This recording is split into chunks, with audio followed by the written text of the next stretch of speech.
Good morning, everyone. I'm excited to welcome you to today's presentation. Today, we'll be exploring the fascinating topic of time and motion. This is the first slide, and it's our starting point. Over the next few minutes, we'll dive into how time and motion influence our daily lives and work processes. We'll look at some key concepts and practical insights that can help us better understand efficiency and productivity.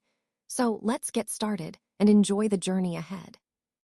Let's take a look at the contents of this presentation. We will explore various aspects of time measurement, starting from ancient times to modern innovations. First, we'll discuss the measurement of time in ancient times, including how early civilizations kept track of time and the tools they used. Next, we'll examine ancient clocks, which laid the foundation for modern timekeeping devices. We'll then move on to some terms related to the simple pendulum, a fundamental concept in measuring time accurately. Following that, we'll explore the simple pendulum itself, understanding how it works and its significance. We'll also look at the latest trends in measuring time, such as advanced optical lattice clocks, which are incredibly precise. Continuing, we'll cover key checkpoints along the way to ensure understanding of these concepts. Moving forward, we'll discuss the measurement of speed, including the use of speedometers and odometers, which help us measure how fast something is moving. We'll also analyze different types of motion, such as uniform and non-uniform motion, and understand their characteristics. Additionally, we'll delve into the units of speed to grasp how speed is quantified. Finally, we'll look at practical tools like distance time graphs, which visually represent movement, and work through some numerical problems based on speed to reinforce our understanding. Throughout this journey, we'll see how all these concepts connect and contribute to our overall understanding of the science of motion and time measurement.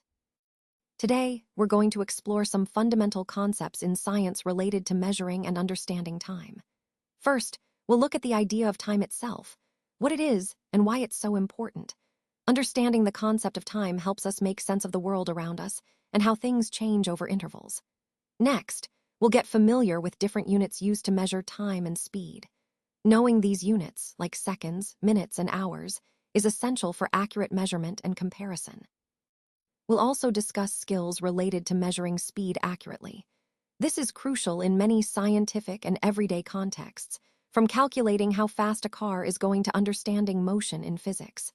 Then, we'll examine the simple pendulum, a classic example in physics, and see how it works. The time period of a pendulum is a fundamental concept that connects directly to measuring time reliably. Finally, we'll take a quick tour through history to see the various devices used to measure time, both ancient and modern. This helps us appreciate how technology has evolved and how these tools play a role in our daily lives and scientific pursuits. All of these points come together to deepen our understanding of how we perceive and measure one of the most vital aspects of our universe, time itself. Let's explore how ancient civilizations measured time. The first key concept is the day, or solar day. This is the period between one sunrise and the next sunrise. It's essentially how we define a full day based on the sun's cycle. Next, we have the month, which is based on the lunar cycle, the time from one new moon to the next. This period helped early societies track the phases of the moon and organize their months. Finally, there's the year, which is the time it takes for Earth to complete one full revolution around the sun. These measurements formed the foundation for how humans understood and organized time long before modern clocks. Connecting these points to our overall theme, it's fascinating to see how ancient peoples observed natural phenomena to create a system of time that still influences us today. Let's take a look at ancient clocks, which are some of the earliest devices humans used to measure and keep track of time. These clocks are fascinating because they reflect the ingenuity of ancient civilizations in overcoming the lack of modern technology. For example, sundials are among the most well-known. They rely on the position of the sun's shadow to tell time during the day. Then there are water clocks, or clepsydra, which use the flow of water to measure intervals, an innovative solution for their time. These early clocks highlight how humans sought to understand and organize time long before digital or mechanical clocks existed. Connecting this to our overall theme, It's incredible to see how these ancient timekeeping methods laid the groundwork for the precise clocks we depend on today. They remind us that the pursuit of measuring time is a universal human endeavor that spans thousands of years. Did you know that the Jantar Mantar is a fascinating collection of 19 astronomical instruments? These were built by the Rajput king Sawai Jai Singh II, who was also the founder of Jaipur in Rajasthan. The monument was completed back in 1734, making it a remarkable piece of history. One of its most impressive features is the world's largest stone sundial, which showcases the incredible engineering skills of that era. Jantar Mantar is so significant that it has been designated as a UNESCO World Heritage Site. If you're visiting Jaipur, you'll find it conveniently located near the city palace and Hawa Mahal, making it a must-see landmark that connects us to the rich scientific and cultural history of India. Today, we're exploring the fascinating way we measure time.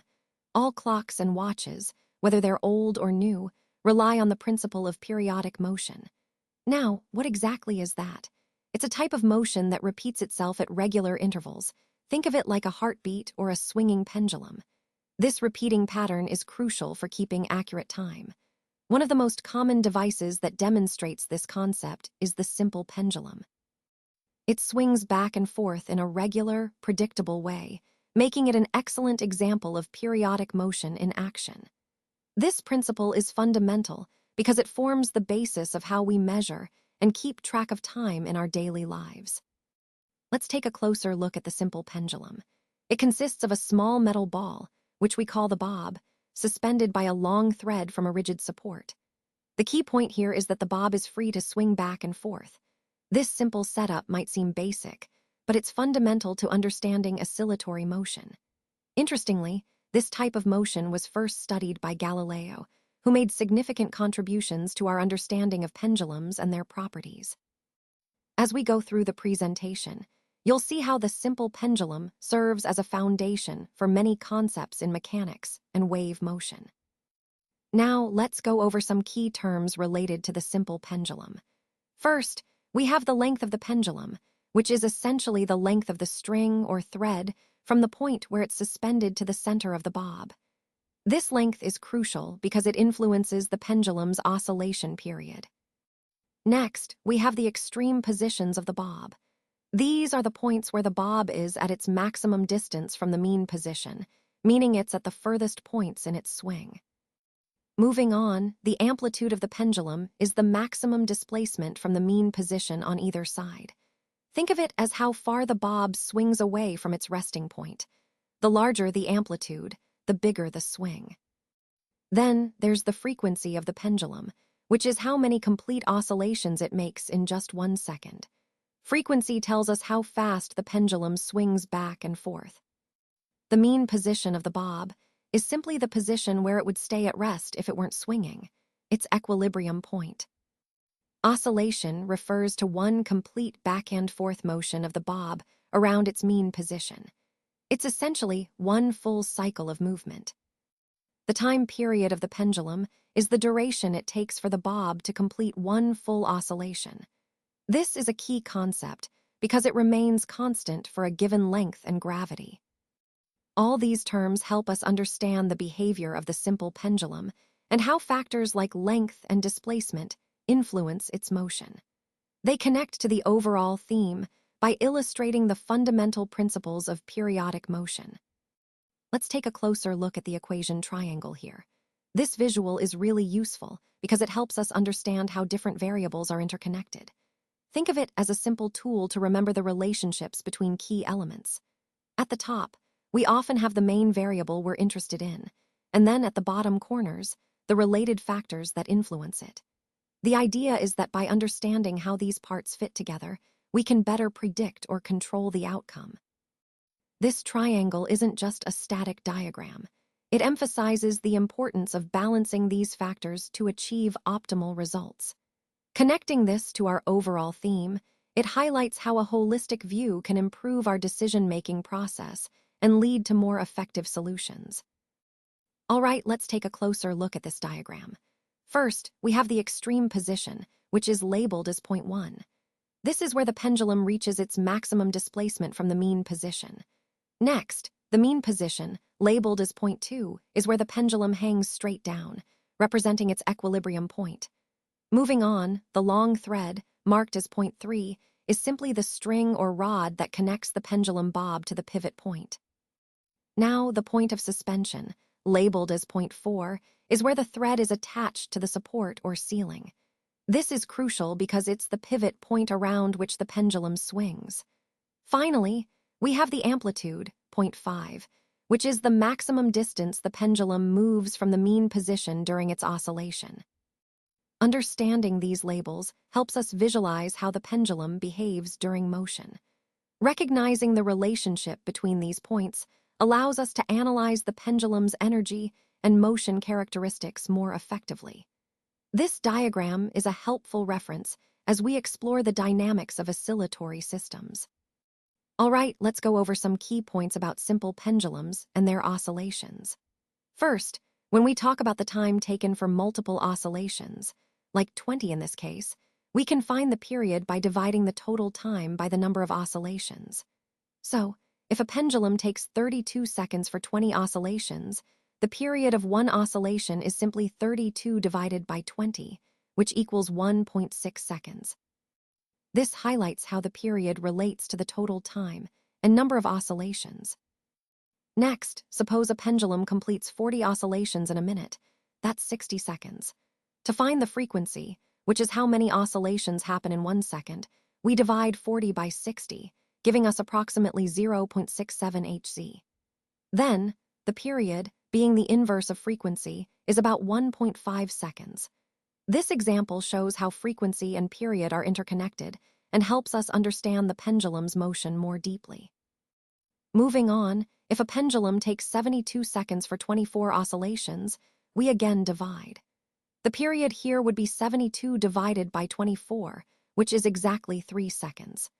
This consistency emphasizes that the period is independent of how many oscillations occur.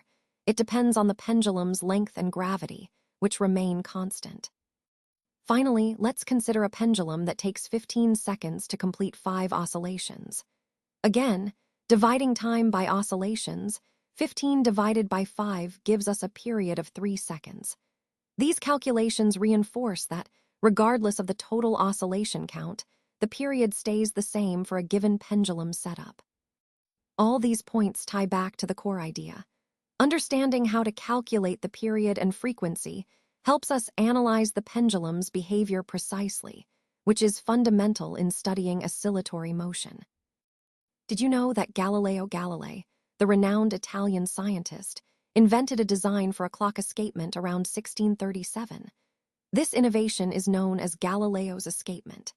It's particularly significant because it represents the earliest design of a pendulum clock, which was a major breakthrough in timekeeping accuracy.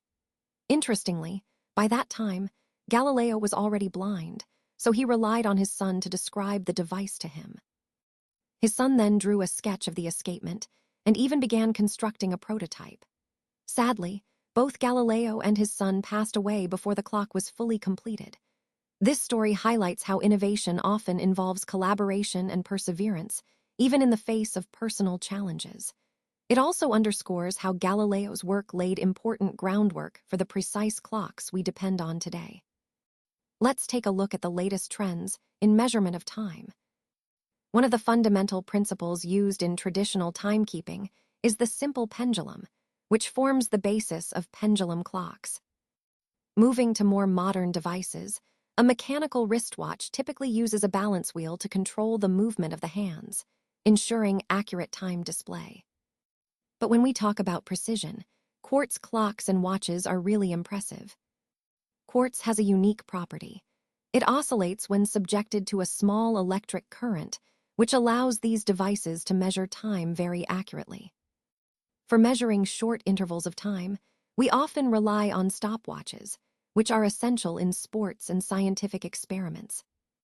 And when we need the highest possible accuracy, atomic clocks are used. They are incredibly precise and form the standard for international timekeeping. Lastly, for recording the sequence of an event, we use timers, which help us document the duration and order of activities. All these methods highlight how advancements in technology continue to improve our ability to measure time with greater precision. Let's take a moment to look at how different units of time relate to each other. Starting with the basics, 60 seconds make up 1 minute. Then, 60 minutes equal 1 hour. Moving further, 24 hours make up a day. If we look at longer periods, approximately 30 days constitute a month, and 12 months give us a year. As we go even further, 10 years form a decade, and 100 years, what we call a century, comprise 10 decades. Extending beyond that, 1,000 years make up a millennium. Now, the most important point here is that the standard unit of measuring time is the second. Everything else, minutes, hours, days, are larger units derived from the second. Minutes are 60 seconds, and hours are 60 minutes. Understanding these conversions helps us grasp how we quantify and organize time in our daily lives and in various scientific contexts. This foundation is crucial as we explore more complex concepts related to measuring and understanding time. Now let's take a closer look at the optical lattice clock, which was designed by Jerome Lodwick and his team at the Paris Observatory. This clock is truly revolutionary because it's considered the most accurate clock in the world, so much so that it has the potential to redefine how we measure the second. What makes it so precise? Well, it uses laser beams to trap atoms in a lattice, allowing us to measure time with incredible accuracy, more than twice as precise as even the best atomic clocks we have today. This level of precision opens up exciting possibilities, especially for technologies like telecommunications and satellite navigation, where exact timing is crucial. So, in essence, the optical lattice clock represents a major step forward in our ability to keep time, with implications that extend across many fields that rely on precise synchronization. So, let's talk about motion. In science, we often describe whether an object is at rest or in motion. When we say an object is at rest, what we really mean is that it isn't changing its position over time, nor relative to its surroundings. It stays in the same spot, basically. On the other hand, if an object's position does change as time passes, then we say it's in motion. This could be something like a car driving down the street or a ball rolling across the floor. The key idea here is that motion involves a change in position over time relative to the environment around it. Understanding this distinction is fundamental because it helps us analyze and describe how objects move in our world. Whether something is at rest or in motion depends on our frame of reference, which connects directly to the overall theme of how we observe and measure movement in physics. Now, let's take a closer look at the different types of motion. When we talk about motion in physics, we're essentially discussing how objects move or change position over time. There are several key types to understand. First, we have uniform motion, which means an object moves at a constant speed in a straight line, no acceleration involved. This type of motion is straightforward and often the starting point for understanding more complex movements. Next, we have accelerated motion, where the object's speed or direction changes over time.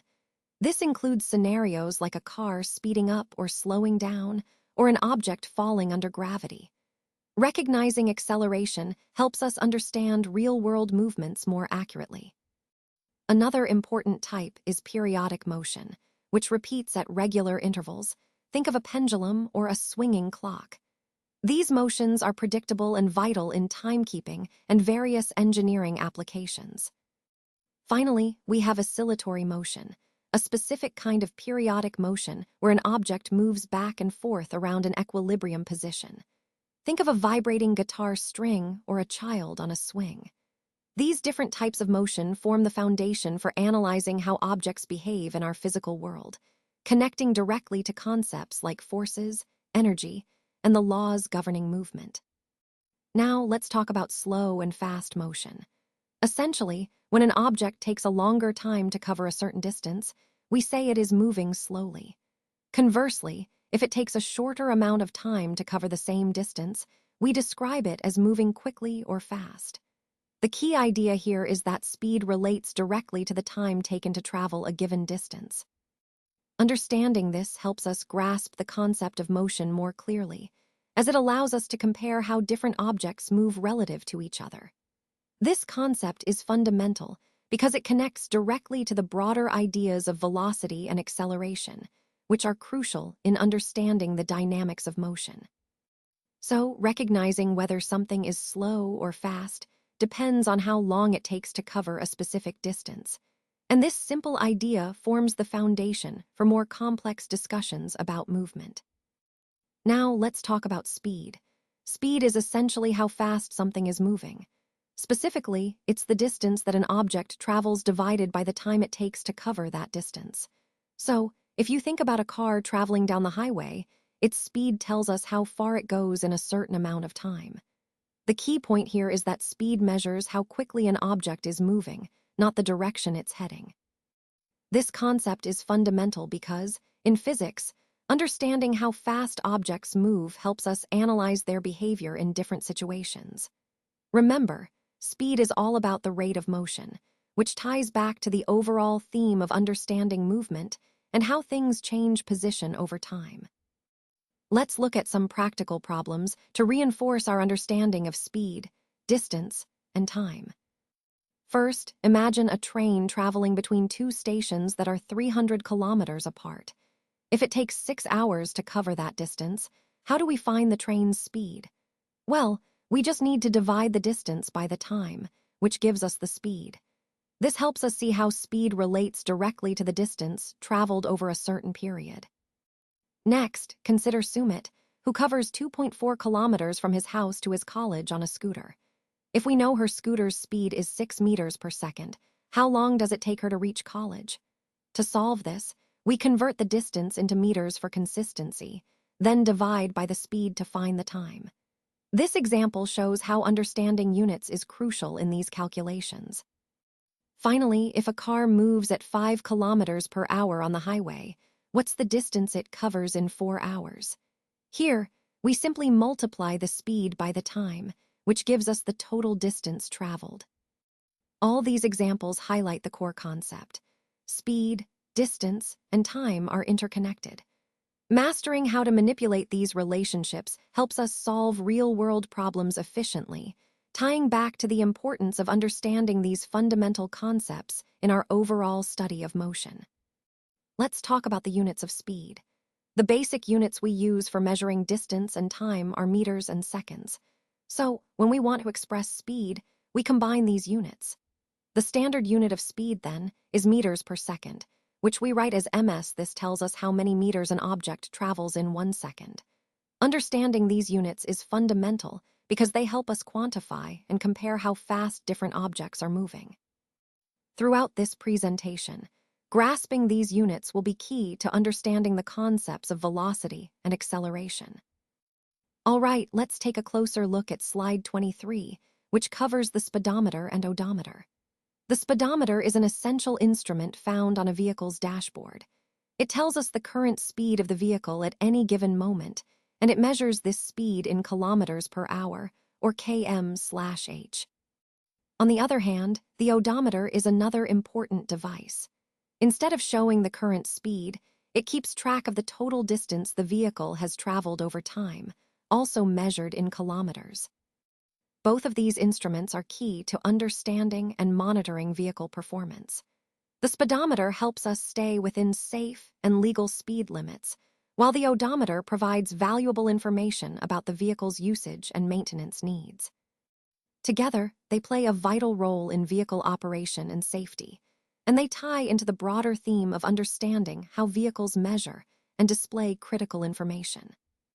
All right, let's look at some practical problems based on speed, which is a core concept in understanding motion. First, if we know the distance is 142 kilometers and the time taken is 2 hours, how would we find the speed? Well, it's straightforward. We divide the distance by the time. So in this case, the speed would be 142 km divided by 2 hours, which equals 71 km per hour. Next, suppose a vehicle travels 7,150 kilometers, and it takes 780 kilometers per hour as the speed. Wait, I think I misspoke. The problem asks us to find the time taken, given the distance and the speed. So we rearrange the formula. Time equals distance divided by speed. That would be 7,150 km divided by 780 km/hr, which gives us approximately 9.17 hours. Now, imagine a cyclist covers 950 meters in 5 minutes. To find his speed in kilometers per hour, we need to convert meters and minutes into kilometers and hours. So, 950 meters is 0.95 kilometers, and 5 minutes is about 1/12 of an hour. Dividing 0.95 km by 1/12 hour gives us roughly 11.4 km/hr. Moving on, if a vehicle travels at 960 km/hr for 1 hour and 50 minutes, what distance does it cover? Here, we convert 1 hour and 50 minutes into hours, which is 1 plus 50/60, or approximately 1.83 hours. Multiplying the speed by the time gives us about 960 km/hr times 1.83 hours, which totals roughly 1,757 km. Finally, if a train covers 495 kilometers in 4 hours and 30 minutes, what is its speed? We convert 4 hours and 30 minutes into hours, so 4.5 hours, and divide the distance by the time. That results in a speed of about 110 km/hr. These problems highlight how fundamental the relationship between distance, speed, and time is. Mastering these calculations helps us understand motion in everyday life and various transportation scenarios. Now let's take a closer look at the difference between uniform and non-uniform motion. When an object moves along a straight line and its speed stays constant, we call that uniform motion. It's like when you're walking at a steady pace. Your speed doesn't change. On the other hand, if the object's speed keeps changing as it moves, we refer to that as non-uniform motion. Imagine you're running and then slowing down or speeding up. That's non-uniform. If you look at the picture, you'll see the key difference visually. Uniform motion results in a straight, consistent line on the distance-time graph, showing constant speed. Non-uniform motion, however, creates a curved or irregular line, indicating changing speed. This distinction is fundamental because it helps us understand how objects move in real life, whether they are moving steadily or accelerating and decelerating. Remember, the nature of the graph tells us a lot about the motion's characteristics, which is a core concept in understanding kinematics and the overall study of motion. Let's take a closer look at the distance-time graph. This type of graph shows us how the distance traveled by a moving object changes over a period of time. Essentially, it helps us visualize the motion of the object, whether it's speeding up, slowing down, or moving at a constant speed. The steepness of the graph's line indicates the speed. A steeper slope means a higher speed, while a gentler slope indicates a slower movement. If the line is straight and flat, it means the object is stationary. Connecting this to our overall theme, understanding distance-time graphs allows us to analyze motion clearly and accurately, which is fundamental in physics and everyday situations. Now, let's take a look at the distance-time graph. This type of graph helps us visualize how an object moves over time by showing the relationship between the distance it travels and the time it takes. Essentially, it's a way to graphically represent the motion of objects. When we look at this graph, what we're really seeing is how the distance covered by a moving object changes as time progresses.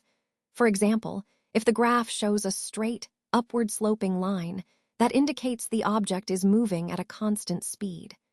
The steeper the line, the faster the object is moving. Conversely, if the graph flattens out, it means the object has stopped or is moving at a constant distance, so no additional change in position is occurring over time. And if the line slopes downward, that would show the object is returning or moving back toward the starting point. Understanding these graphs is crucial because they help us analyze different types of motion, whether an object is speeding up, slowing down, or moving at a steady pace. Connecting this to our overall theme, grasping how to interpret distance-time graphs empowers us to better understand real-world motion and how objects behave in different situations.